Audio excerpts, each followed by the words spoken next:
The jungle book. Hindi अनुवाद। गहरे जंगल के बीच एक लड़का रहता था जिसका नाम मोगली था। वह कोई आम लड़का नहीं था।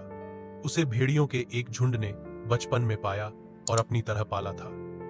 मोगली के सबसे अच्छे दोस्त बाघीरा, बुद्धिमान काला तेंदुआ और बालू, खुशमिजाज भालू थे जो मोगली को जंगल की जिंदगी सिखाते थे। एक सुबह बाघीरा मोगली के पास आया और गंभीरता से कहा, मोगली, तुम्हें सावधान रहना होगा। शेर खान, वह शेर अभी भी तुम्हें ढूंढ रहा है। वह तुम्हें खतरा समझता है।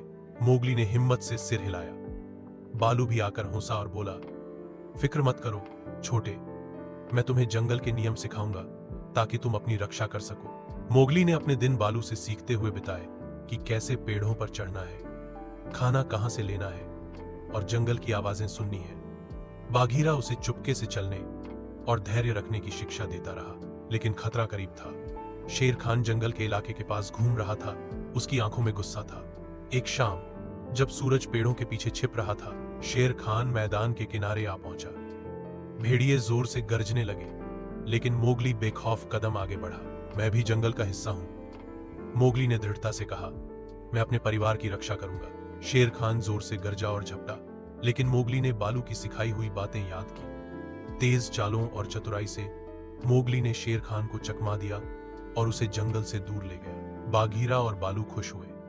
मोगली मुस्कुराया, जानता हुआ कि जंगल में परिवार और साहस सबसे मजबूत ताकतें हैं। जंगल बुक की कहानी और शेर खान की दुश्मनी। जंगल बुक रुडयार्ड किपलिंग की एक प्रसिद्ध कहानी है जो एक मानव बच्चे मोगली की जिंदगी पर आधारित है।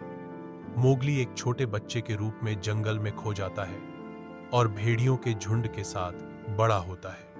जंगल के जानवर उसे अपना समझने लगते हैं, खासकर भालू बलू और काला तेंदुआ बाघीरा, जो उसकी देखभाल और मार्गदर्शन करते हैं। मोगली का सबसे बड़ा दुश्मन शेर खान है। शेर खान एक शक्तिशाली लेकिन खतरनाक शेर है जो जंगल का शासक समझा जाता है।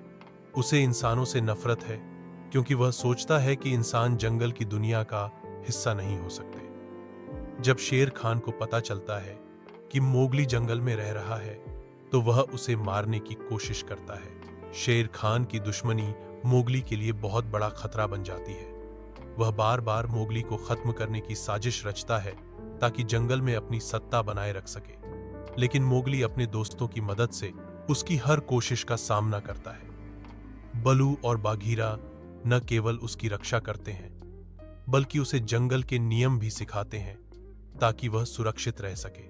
आखिरकार मोगली अपनी बहादुरी और समझदारी से शेर खान को हराता है और जंगल में शांति स्थापित होती है।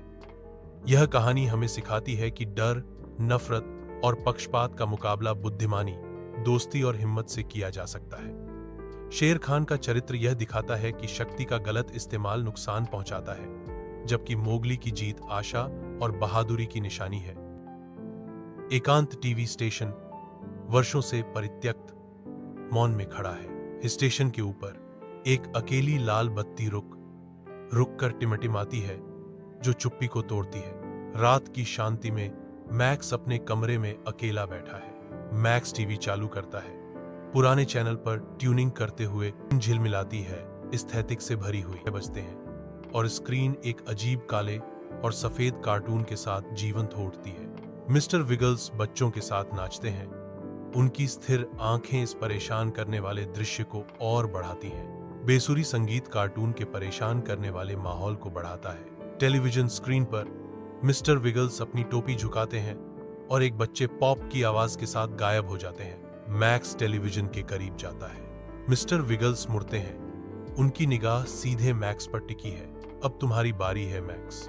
मैक्स रिमोट के साथ संघर्ष करता है, लेकिन टीवी की आवाज बेकाबू रूप से बढ़ जाती है, जिससे कमरा हंसी और एस्थेटिक से भर जाता है। कमरा प्रकाश और छाया के एक अराजक नृत्य में डूब जाता है, क्योंकि रोशनी अशुभ रूप से झिलमिलाती है। एक ठंडा चीख गूंजता है, क्योंकि कोठरी का दरवाजा खुलता है। केवल अंधेरा दिखाई देता है। मैक्स चारों ओर घूमता है, खुद को तेजी से अशांत कमरे में पूरी तरह से अकेला पाता है। सुबह की रोशनी मैक्स के कमरे को सुनसान दिखाती है। बिस्तर साफ सुथरा है, नाश्ता बिना छुआ हुआ है। टीवी अजीब रोशनी के साथ झिलमिलाता है। जो एक ठंडे चित्र पर छाया डालता है जो पीछे छोड़ दिया गया है। एक कार्टून मैक्स पेज से चिल्लाता है, हमेशा मिडनाइट शो में फंसा रहता है।